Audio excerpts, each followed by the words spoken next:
Someone had asked me on this last run of shows, like, so what's your favorite song to sing with a band? And I'm like, you can't ask me that. Like, you know, well, I guess you gotta take that one out. How did you first become involved with Gary and the Lieutenant Dan band? Gary Sinise was playing with his band at this Joe's Bar. We played there a bunch of times. Get out. It was cool. I was like, this is awesome. And like, I remember Gary asking like, so what'd you think of the show? Was it good? And I was like, yeah, it was great. You know, like, what are you talking about? Like, I was like, I'm talking to Gary right now. It's wild. Okay, so for those who don't know, you two are married. Yes. We are. We are now. Yeah, I mean, we're not the only couple that has That's come out true. of this group of folks. I mean, you know, it's really a big family. Exactly. You know, a family serving other families, really is what it is. Do you have a favorite song?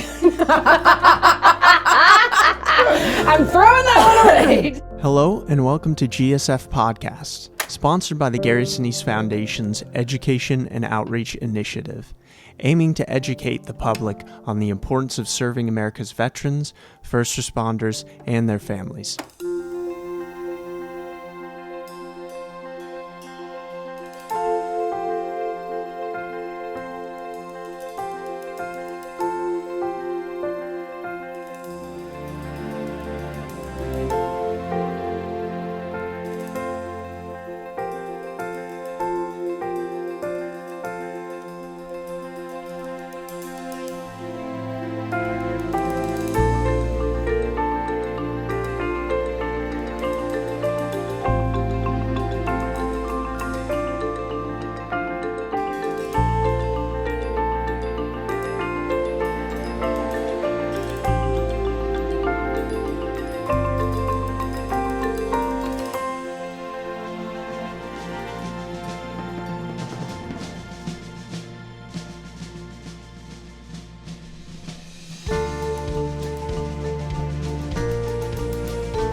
Welcome to the Gary Sinise Foundation podcast. I'm your host, Kristen Kampsnyder, and today I am here with two incredible members of the Lieutenant Dan Band, Jayme Stuckmann and Jayme.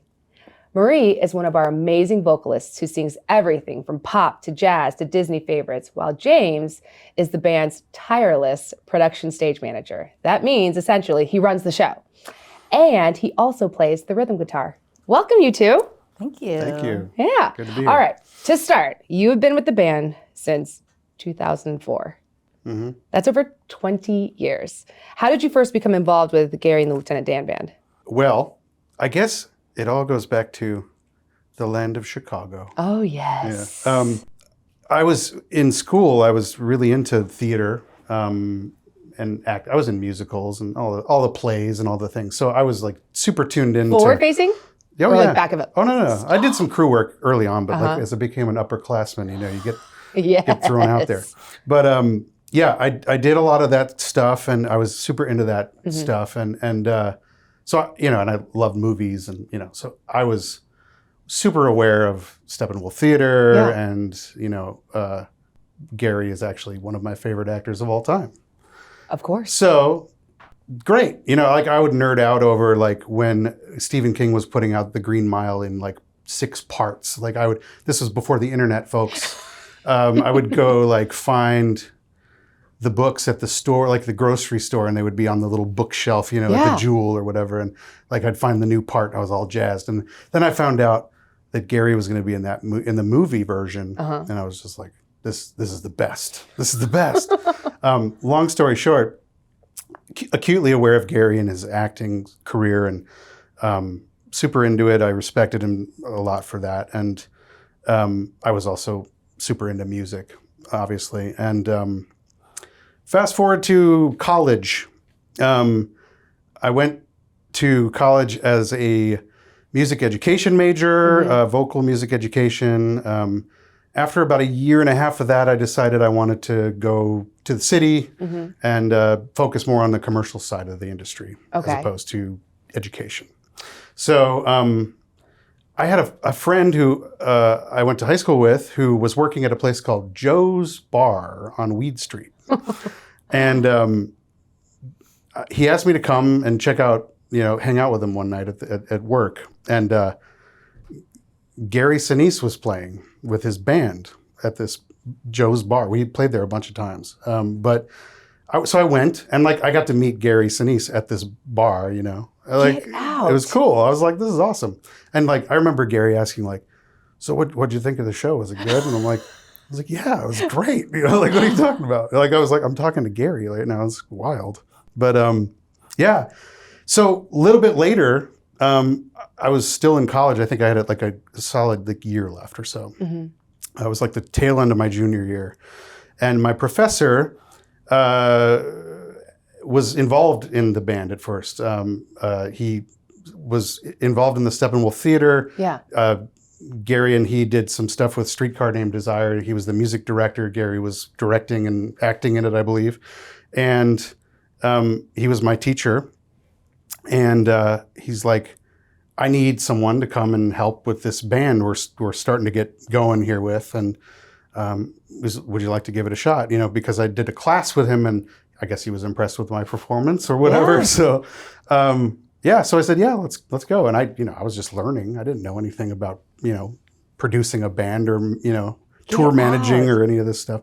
So I just went for it, because that's why I went to Chicago, why I went to this school, is to get into the network and all that. So I was like, this is an opportunity, So I took it, and wow, 2026. And it was Gary. It was the band. Totally. Isn't that crazy? Your world, it's like it was drawing you to it. Yeah, exactly. Yeah. My goodness. Yeah. So I started out as sort of I guess a band assistant, you would say, just sort of helping out with whatever. Mm-hmm. And then over the years, really just sort of taking responsibility, tour management, which is all the logistics of everything. Oh, you're moving the people jack around. of all trades. Yeah. And then the production side too, which is everywhere we go, wherever Gary decides he's going to point his finger on a map and go play a show for the military or wherever it is. Yeah.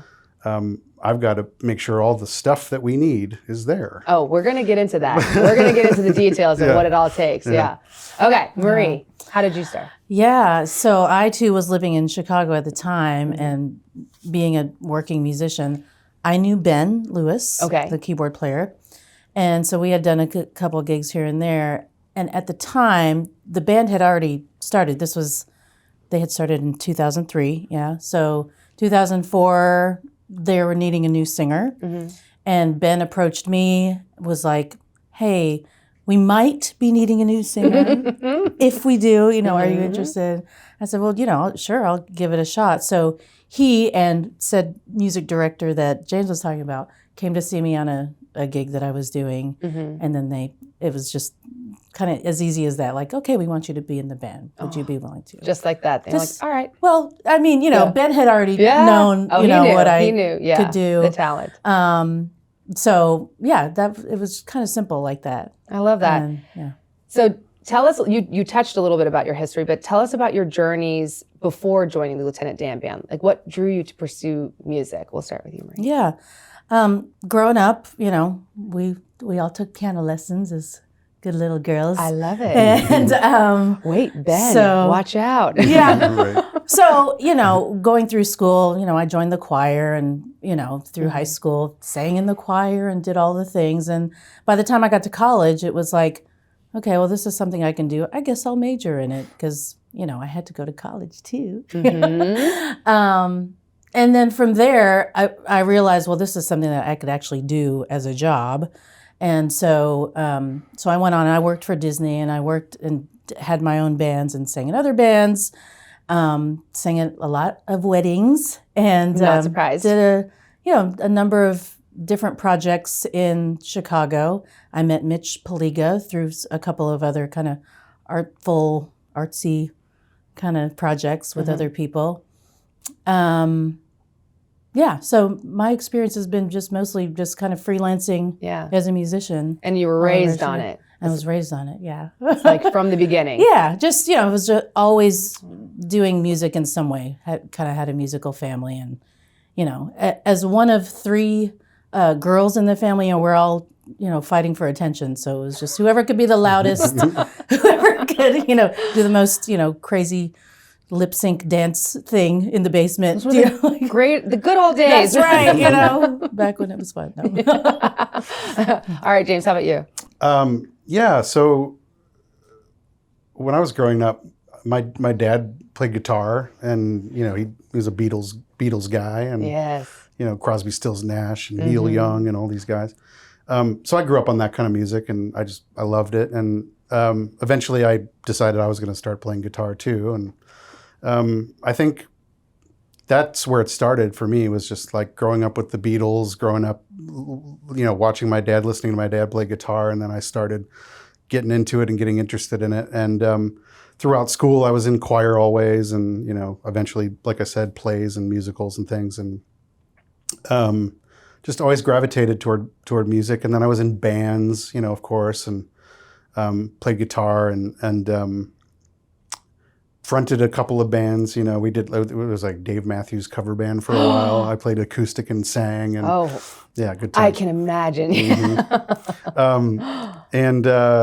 So yeah, it just started there, and that was what sort of drove me to want to be involved in music in some way as a career. Yeah. Yeah.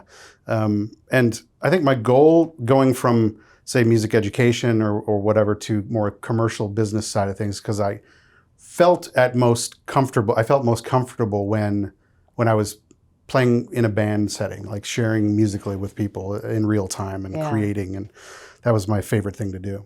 So I decided to go for that. And my goal was to go to Chicago, get in with, the inner circle of, who's who of music people in Chicago, and I managed to pull that off. So look at you. Yeah. Do you guys have any favorite artists? How about you? Well, some of my influences have been the great jazz singer Sarah Vaughan. Okay. And I studied her in college, just relentlessly. Yeah. Shaka Khan is another one of my... All day. Yes. She's a whole education in itself. So I Absolutely. Studied her. Of course, Stevie Wonder, Michael, all the sort of pop greats that I grew up listening to. Karen Carpenter even. Just as far as models of singing that I try to emulate. I love that. Like that. That makes sense Yeah. now. How about you, James? Well, I was always in classic rock sort of thing. Okay. So I was super into, like I said, the Beatles. And a lot of people say, by the way, Beatles or Stones. I say, that's a silly question. It's two totally different things. Yeah, both. Both, exactly. But yeah, all that classic rock coming up, it was my favorite stuff. I was, real into Neil Young, Crosby, Stills, Nash, the Beatles, the Stones, the classic stuff, the stuff that started it all. Yeah. The roots, where the roots are. Yeah. So, any favorite artists that you worked with besides Gary, of course? Wow. Well, several different actors that we've been able to work with, on certain shows and things like that, like Tim Allen. One time, Jason Alexander from Seinfeld was there. Joe Mantegna. Man, the best. Gary Cole. We just saw him the other day. He was. I think he's in NCIS now. But we all know him from Office Space, of course. I'm like, okay, wait. There's the one role. Did you get those TPS reports? But yeah, musician-wise, we've worked with Christopher Cross, who you cannot deny is amazing. Who else? Well, I guess in this band, as of late, Christopher Cross is the one that sticks that out. comes the to most. mind. Yeah. Yes. Oh, Belushi. Oh yeah, that was wild. Jim Belushi.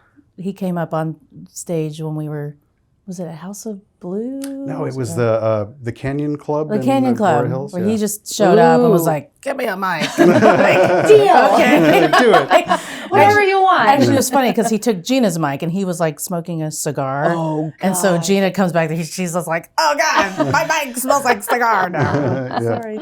Oh, man. What do you remember about the early days of the band? What can you share?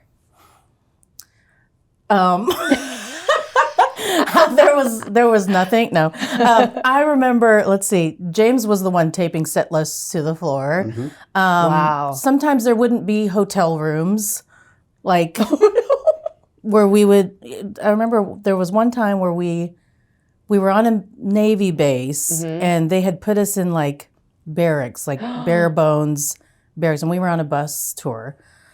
So we decided, like, we are not sleeping here. We're gonna get. We slept on the bus. You're like, we didn't sign up for the military. You know. So just weird things like that, you know. Yeah. But maybe sometimes there's like no water or no towels, or you know. I mean, it wasn't terrible, but Right. you know, there's a lot more things in place now that we can rely on, like you know, a hotel room. Yeah, I mean, early on, I think it was just getting started. I mean, you know, everybody was trying to figure out what the rider was going to look like. What, you know, what do we need to do this? That's right. Right. You know, so what do people need? And then someone to coordinate all that. And you know, I think a couple of graduate students had tried to do it and didn't really work out or whatever. So so until I got the opportunity to start working with the band, I don't think they really had anybody like really getting in there and like, you know, fighting for what was needed to like get through a day, like have your basic needs met, you know, kind of stuff. I mean, granted, nothing that we could have gone through compares to what some of these folks we're playing for go through, you know, or have gone through. But you do need, you know, food. Yeah. you do need a relatively comfortable place to sleep, so that you can, you know, put on your best show. And, Yes. you know, it's good to have like, you know, things like heat and, you know, whatever. So, so yeah, it was a little bit like pretty simple, you know, and this was again, like 20 years ago, like, or so technology was completely different. Exactly. So we had, you know, par can lighting. So like all the lights were like super hot and like, you know, you'd be underneath the lights in like 80-degree weather or 90-degree weather, and then you're adding like another 10 degrees or more of hot lights, and you're just melting under, you know. And you know, the audio systems were different, and monitors, you know, loud on stage because it was all basically like wedges, floor speakers blasting up towards you, and you know, you're tripping over them because they're everywhere on stage, and you know, it was very different. Kind of the Wild Wild West a little. Totally. You know, but it was like cool. It was a grassroots like rock and roll show. You know, it was fun. And we were all there. We knew we were doing something good too. So we were like, okay, well, we'll do whatever it takes. You know. Yeah. Do whatever. I was going to ask you. Speaking of that, was there ever a distinct moment where you realized, like, whoa, this isn't just a concert? Do you have like a distinct, or was there ever? I feel like I still have those moments. Oh. Yeah. I mean, I think the moment maybe, you know, was early on, but they happen a lot. And someone had asked me on this last run of shows, like, so what's your favorite song to sing with a band? And I'm like, you can't ask me that. Like, you know, Well, I guess you gotta take that one out. but it is, for me, it's moments. It's not about me singing my favorite song or whatever. It's about me sharing my heart and my gift. So it is. It really is. You know, you've been there, Snowball. You know, all those places where we go where we can see that what we're doing is really touching people on a deep level. So yeah. So I would say it's moments. It's all of them. Yeah. I mean, from the very first show that I found myself thrown into, you know, it was like, you want to do this? Yeah. Okay. You're flying out to Orlando like in 3 days. And I was just like in it, you know? And I remember we were doing a show. It was at Downtown Disney, as it was called back then. Now it's like Disney Springs. It was at the House of Blues. And it was for a benefit for an organization that was Coalition to Support America's Heroes. So it was one of the organizations, one of the many that Gary was supporting at the time. And I just remember there was like a handful of wounded heroes there that I had not really experienced that before. Okay. And so it was like right away I was like, okay, now I'm putting this helping put this show on for all kinds of different folks that have given so much, and it's different because we're celebrating them. We're here to celebrate folks that have gone through a lot. Mm-hmm. And from that very first show all the way up until just like the last one we did a few days ago, where you see someone just having the best time singing along to the words, or sometimes crying out there, just just joyful. Oh yeah. That they're getting a little taste of home, when they're deployed or whatever it is. Right. Even overseas, you guys have gone, and those moments are extremely meaningful, and often the things that they remember the most too. Mm-hmm. Mm-hmm. Yeah. Okay, so for those who don't know, you two are married. Yes. We are. We are now. Yeah. I guess we decided it was 2008 that we. So we had known each other, since he came into 3 the or band, 4 years. Yeah. But something clicked. No. Well, we became the best of friends right away. Yeah, we had a really good friendship. In fact, I like this story. The first time we went to Hawaii, the band went to Hawaii, we were like, ooh, we want to stay an extra couple days in Hawaii because we've never been there. I've never been there. So we were still friends, and we're like, so we planned this whole trip. So we had a honeymoon before we even got married. Yeah, so. Oh my gosh, James knew, but but we were really close buds. Yeah. I for love sure. that. Genuinely liked each other. Yeah. And then 20 years later. 20 years later. Yeah. But I mean, we're not the only couple that has come out of this group of folks. I mean, it's really a big family. Exactly. And it kind of has to be to do what we're doing. Totally.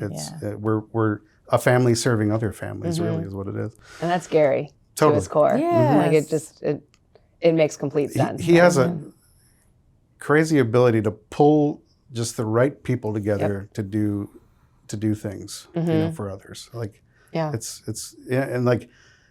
amazing that the people that are involved are, it's like it could only be these folks, or sometimes, we have to bring in help, like a sub or something like that. Right.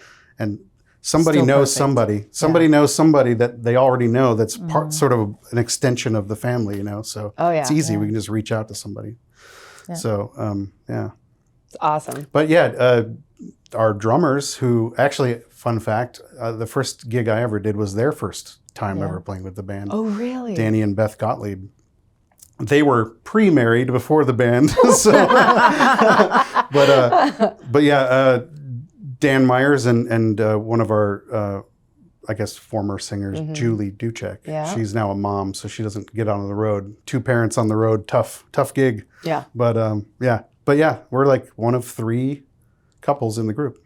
It actually goes even further back than that, because I knew of Beth, had even gone to her house when I was in the college program at Disney, because at the time she was married to the college program director, but she was, moving on with Danny, obviously. But I was at her house. That is crazy. In whatever, what 1997, Man. Yeah. And then I had seen Danny do a workshop at University of North Florida when I lived there for like a year. How wild. I know. To come to the band and be like, well, hello. Yeah, like, wait, you're Danny Gottlieb. What? Why are you playing this? What are you doing here? Yeah. Okay, so I remember when I first started at the foundation, and when I learned that Gary had a band, and I was like, oh, really? And Gary even says he does, kind of tell the story of, I know that when people hear that, an actor has the reaction, kind of roll their eyes and go, oh, an actor has a band, but it's a full-on production. And for me too, my first experience, it is incredible. It is blow your socks off, amazing. And so James, can you tell us a little bit about what it takes to produce these concerts? Yeah. So it's been different over the course of 2 decades. Yeah, so it's evolved. When we first started, we were playing a lot of shows for the USO, for example. A lot of times we would do some corporate events here and there and stuff like that too. But most of the time it was USO shows.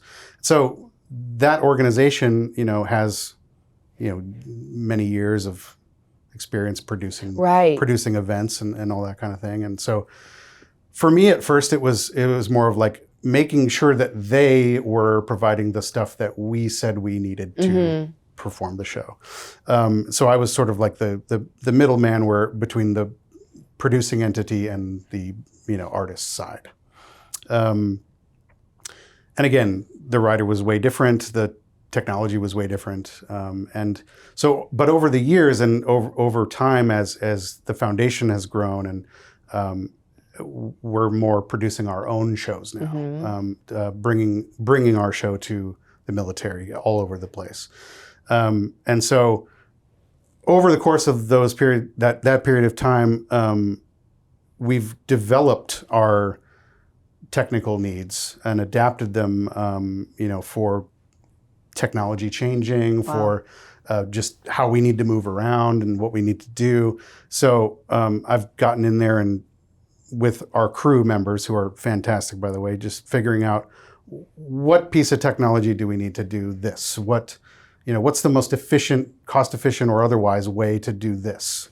When Gary has an idea, which he has lots of, we make them happen in the best way possible with our resources that we have. So it takes, I gotta say, I can't possibly bottle 20 years of being all over the place doing this into a short conversation, but it has been a wild ride, like figuring out where am I going to get this to get this stuff all the way here, and now we're going to do 3 or 4 of these in a row, so you're learning how on the fly how to like.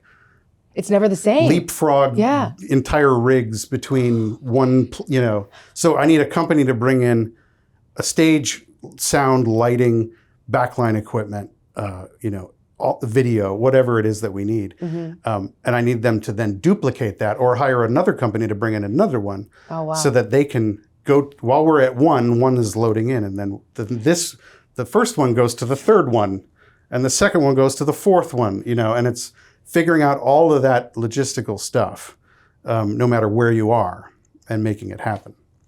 So it's wild. It's pretty nuts. Now that you say that, that's crazy. Yeah. And with Gary's schedule, he's not going to just go do one concert. Oh, no. Oh, no. No. No. Yeah. He's trying to maximize the small amount of time, the micro amount of time that he's going to be on the road to ensure that he impacts as many lives as possible. That's right. And so he's just. Yep. Yeah, we'll go out and we'll hit 4 different bases in 4 different states in 4 days. Wow. And we couldn't do that without some of our partners, like for example, American Airlines, who helps us get around when we do things like that. We are able to hop between these states quickly, but the gear doesn't hop. So like that's up to me to figure out how is it that when we're playing a show, the one we have tomorrow is ready to go. And it's not like and it better be. It's not like a little dinner band in the corner. No, and that's I think what people it's not just building a stage. Yeah. It's not just having you just don't have a full-on stage. production. It's a full-on every time. Yeah. It's everything. Yeah. You got lights, moving lights, and you got video playback and PA system all tuned, and we use a lot of mobile stages, so they get pulled in by a truck and they unfold like a transformer, Oh, cool. On top of, where's the green room going to be? Or are there going to be restrooms close enough to the stage? Or they're going to be... Is there water and towels for the band? Right. And now, which is really great, when I first started doing it, it was all literally on me. And, I would work with Gary's executive assistant, whoever that was at the time, on the CSI New York, and it was just us, like a team of two, And then as the foundation grew, now we have now I've got entertainment staff that can help me with all this, so that it's not literally one or two people figuring out everything. Because we plan the whole year. We plan a year and then we start cranking away at it and moving towards from January to December and just making sure that we're covered on all bases. Wow, incredible. It's more complex, and that's it takes a very talented person. Speaking of talent, Marie, you have an amazingly fluid and just an incredible voice, and you have so many different genres too that you sing and that the band plays. And so, how do you all decide who sings what? Well, it usually depends on what Gary decides we're going to play.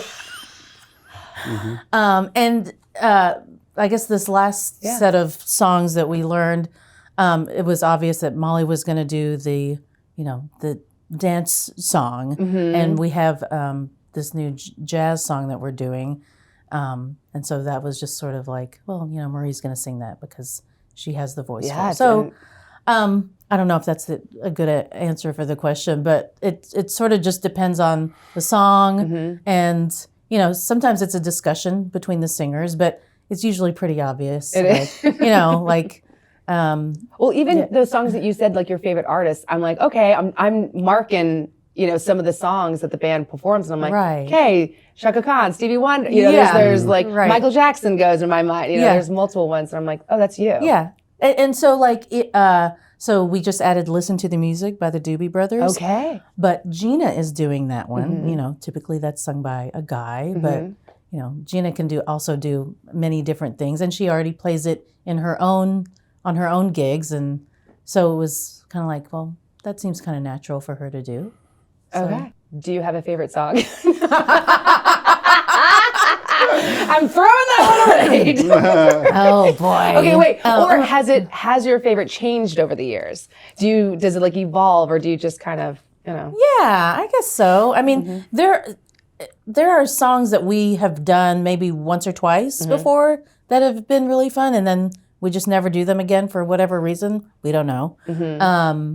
But when we were doing an Evanescence song called Bring Me to Life, that was pretty fun. Oh, yeah. I remember. It's challenging. I think that's what I liked about it, because, That is epically challenging. Yeah. But that was fun to do, because, I love the band is great, and...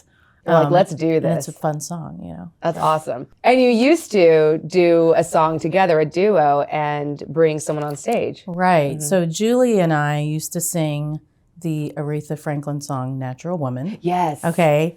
So sometimes we would have a person picked out to bring on stage, but it used to be my job. But in the early days, deploy me in the early, and when we started, we would just be like, okay, walk down the stairs. Let's see what you look like somebody who could. So we bring up a person on stage. Sometimes we wouldn't know. Is it an inebriated person? Is this person old enough? Is this person going to act up? And we've had the spectrum of all the behaviors. Oh yes. So that wasn't the funnest at times. But then there were times when we would have just like the real cute, like we'll do whatever and dance around with us, and that was really sweet. It is so sweet. And then go high five his buds back in the crowd, and and then we would walk away going, oh gosh, next time let's get the one who doesn't look so that's not holding his beard. Yeah, right. Or doesn't look like he's gonna cause a scene, or whose girlfriend might get mad. Oh, I think that happened a few times. Oh yeah, whose girlfriend might get mad because we were too flirty, or I don't know. So yeah, that's been the dramatics. Yeah, but we don't do that one anymore. No. We don't really even go out into the crowd anymore after COVID changed all of that. Oh, that's true. Yeah.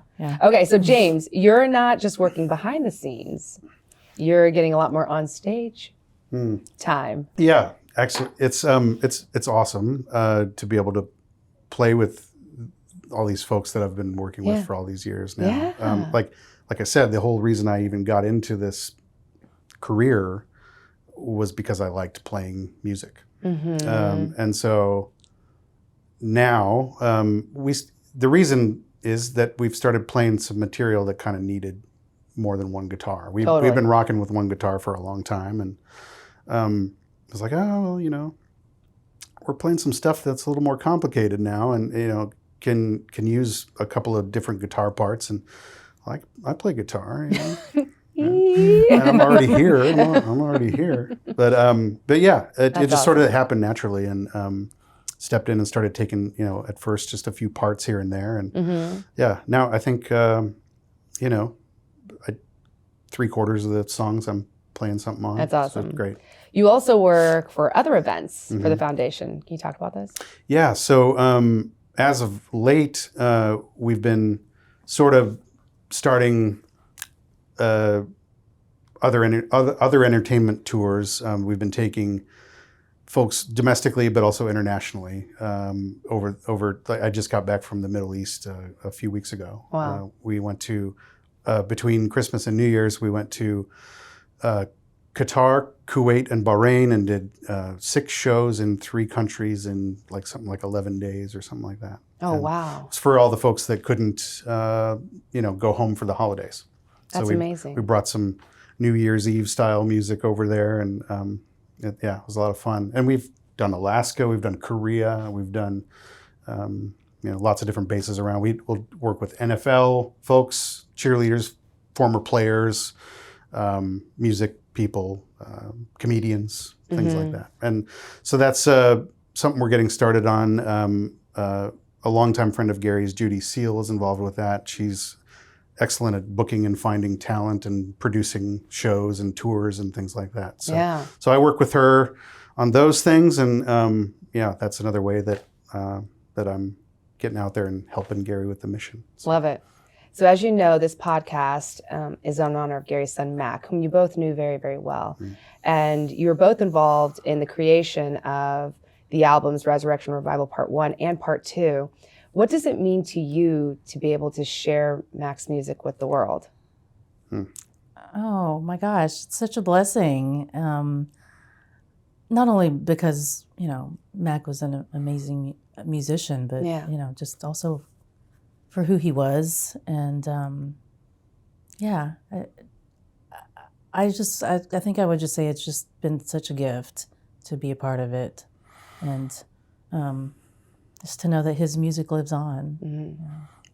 Yeah, we lived in LA for a little while years ago, and we would be around doing stuff, and you know, LA's huge, but we'd be, you know, somewhere, and we'd like run into him. This happened multiple times, like at a coffee shop. That's in LA. That's not possible. And at the movies.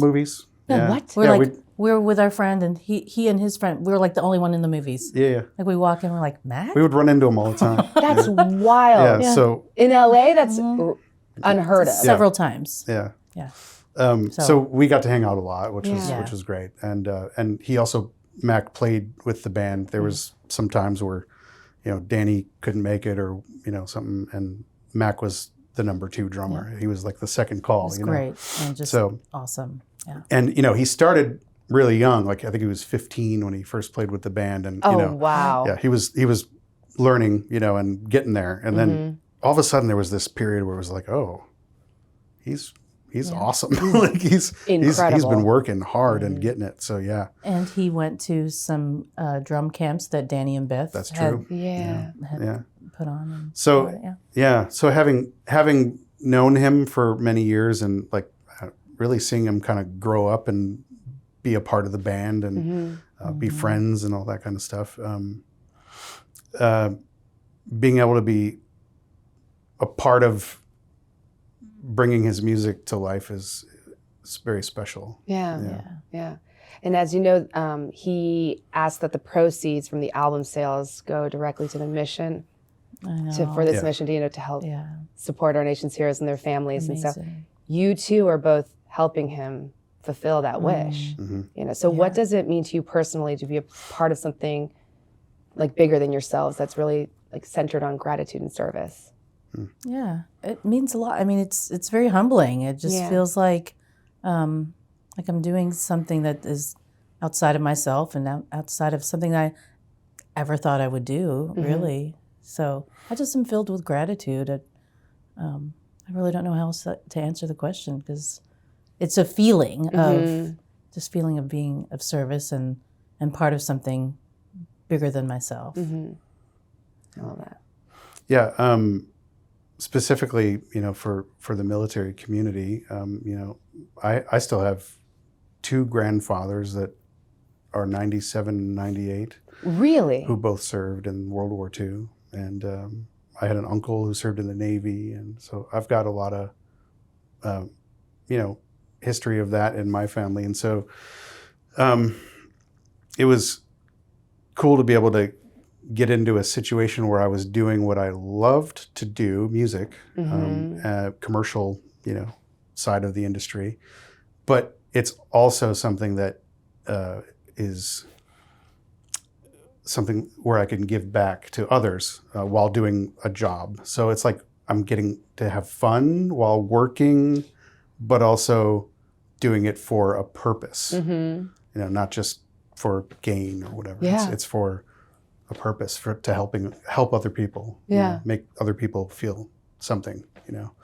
And that's so Gary, and that's so Mac. Yeah. It's so interesting that you say it that way, because that's Gary, and Mac was exactly, it's very befitting that they were father and son. It's not shocking at all. I love that. Okay, so you both have traveled all over the world with Gary and Lieutenant Dan Band. Is there a moment that stands out as an only on tour moment? Okay. One time we were in the Netherlands, I think. I think we were in the Netherlands.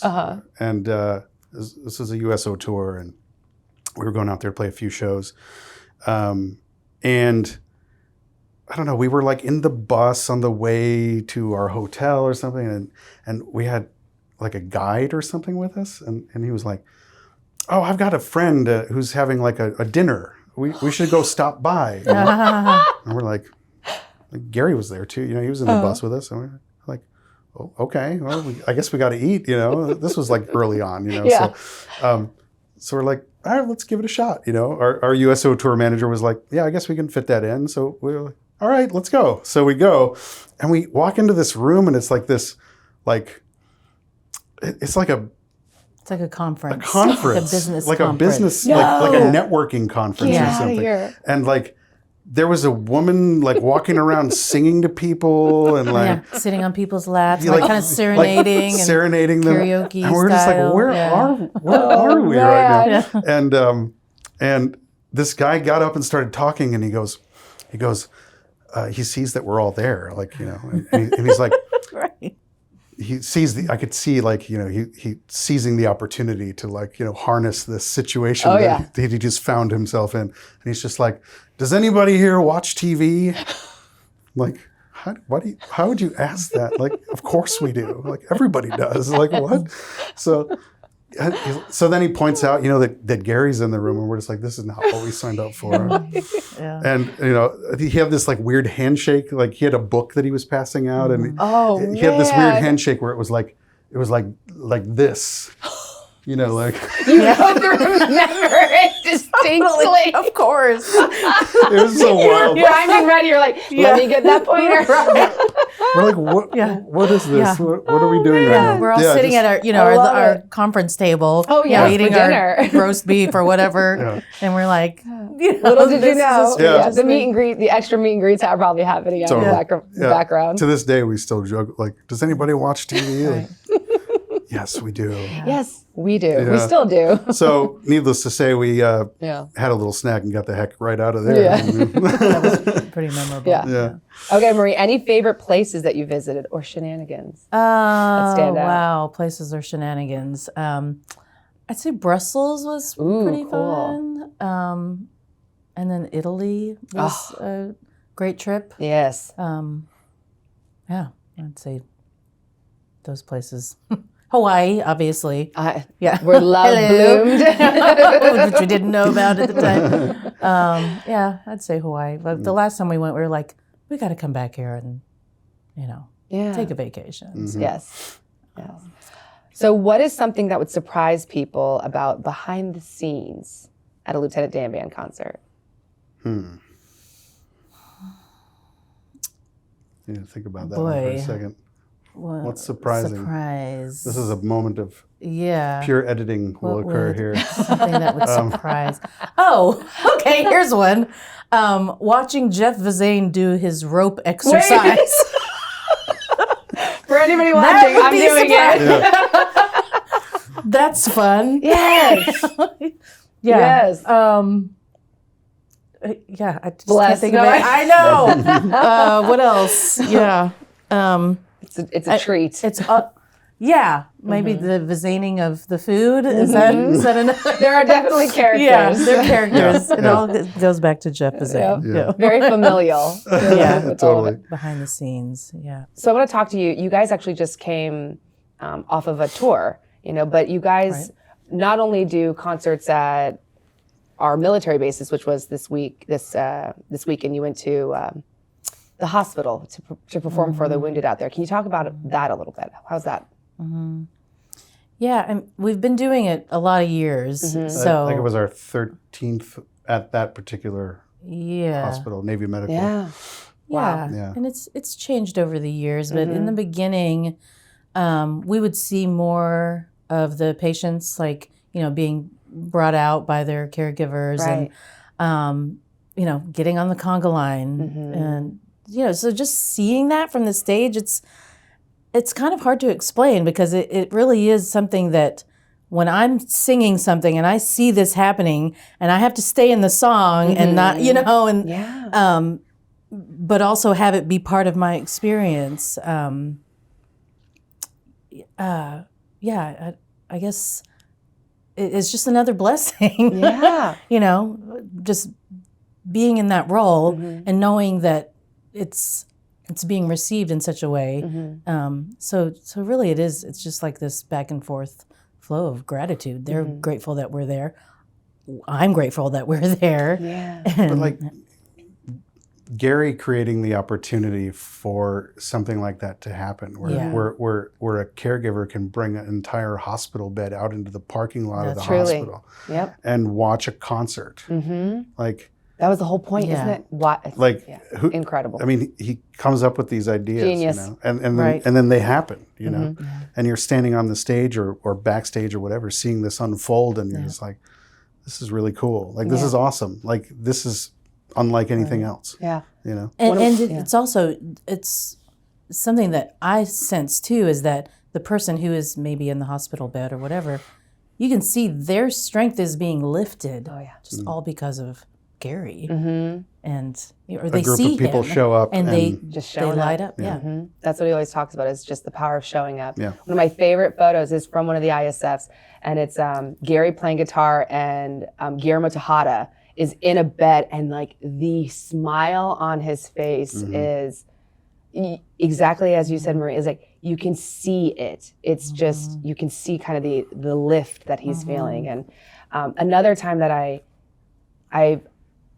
have the beauty and benefit of being in the crowd, and seeing and feeling the effect and the impact that the band has. And so my perspective is definitely different than being on stage looking out. And one of the times the multiple times where it's really felt the most is when you guys play for the families who are fallen at Snowball. It is such an incredible healing experience for them, and the way that the moms and the dads or the surviving spouses are hugging their children and watching them celebrate and dance. And what is that from your side, seeing it? Well, there's no way that I can know or have a point of reference of what they are going through. And so again, it's just that I'm here because I have something that I can share, thanks to Gary, and to just be in that fully and show up like I can, the best that I can, for them to have the experience that they need to have to heal and to get through it. And I have asked some of the parents before, because they see, that we're being affected too by this. And and we're just gushing like, we're so grateful to be here and all of that. And they were like, well, yes, and we understand that you must feel this way, but we deal with it every day, and so I'm just kind of like, oh, we only we're only seeing it once a year. So, it's kind of like, my point of reference it is completely on the opposite end because I haven't gone through that experience like they have. Yeah. So, but you're helping them. Yes. And so that again is the blessing from it. Yeah. I mean, being on stage and just seeing everybody just have a good time, knowing that they're all experiencing some kind of loss in some way. Yeah. Hanging out with each other, with their mom or dad, their brothers and sisters, all having a shared experience. Yeah. That we're able to provide, and, yes, they're in Disney World nowadays and they're enjoying, the parks and all that stuff. But the show is where they all come together in one room and all get to see, and, some of their favorite songs be sung and, just enjoy each other's company. So it's really special. And run around and dance and just be wild. Yeah. Totally. Kids. And, it's all of it. And they really feel, you guys are essentially the conduits of the gratitude of the American people. Like you are a handful of people, but you are the conduits for them to see that represent so many. And that's a lot. I mean, that's, It's kind of indescribable, really, because it's so humbling just being in the same room as those folks. And, so we just do what we can to have fun with them too. And, we go watch the fireworks with them and, they all want to take pictures with us and, we'll do it, whatever you want. Yeah. All of it. Yeah. But going back to the roots or the beginning of the band, it was just a band before there was a Gary Sinise Foundation. Before we were just a group of folks that Gary inspired to come together and play for the military. Right.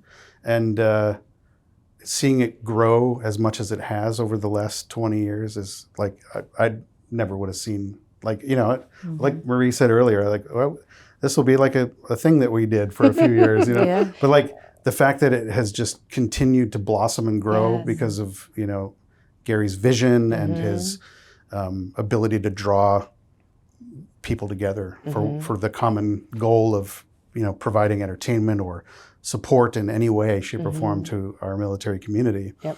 And seeing that unfold, not only at a military base, but at Walt Disney World, even during COVID, we had the opportunity to do some virtual stuff, and we got to play in front of the Millennium Falcon, in the middle of the night when the park was closed. All these I remember that. awesome ideas. The first year of it, we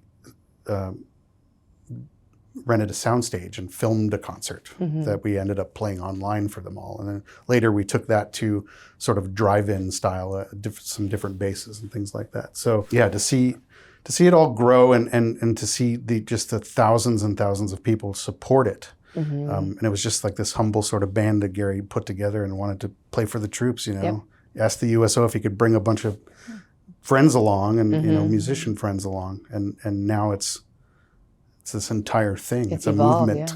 Yeah. Yes, exactly. So. And it's a major part of our lives. I mean,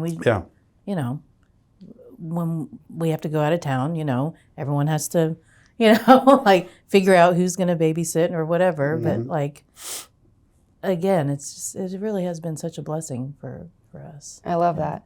When people walk away from a Lieutenant Dan Band performance, what do you hope they take with them? The joy and the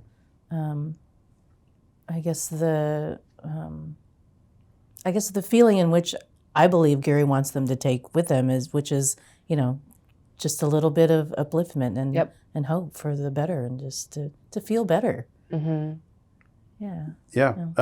That there is a person who is leading a group of people who has a large number of people behind that who are grateful And we're just trying to share that, and we try to share it in places where often that message doesn't get sent. Yes. We've gone to a lot of places that never get entertainment.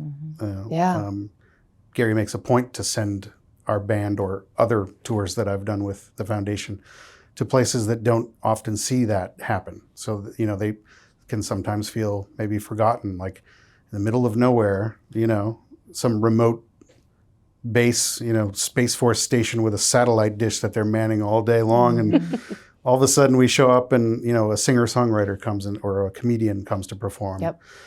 Or the band shows up and does a show in the middle of the mountains somewhere in California or, whatever. So, yeah, what I think I'd like to see people take away from the show is that Gary, the band, and all of the American people that support Gary's mission are so grateful for what they do on a daily basis, and their families as well, because that does not go unforgotten. Perfectly said. Well, thank you both so much for coming on the podcast, and it's been such an honor to have you shine a light on the Lieutenant Dan Band and your mission of honor, gratitude, and rock and roll. So as we do with every podcast episode, Mac will close out the show. You've been listening to GSF Podcast, the official podcast of the Gary Sinise Foundation. If you'd like to find out more about what the Gary Sinise Foundation is up to, or if you'd like to make a donation, please visit www.garysinisefoundation.org. Make sure to tune in next time for more interviews, and thanks for joining us.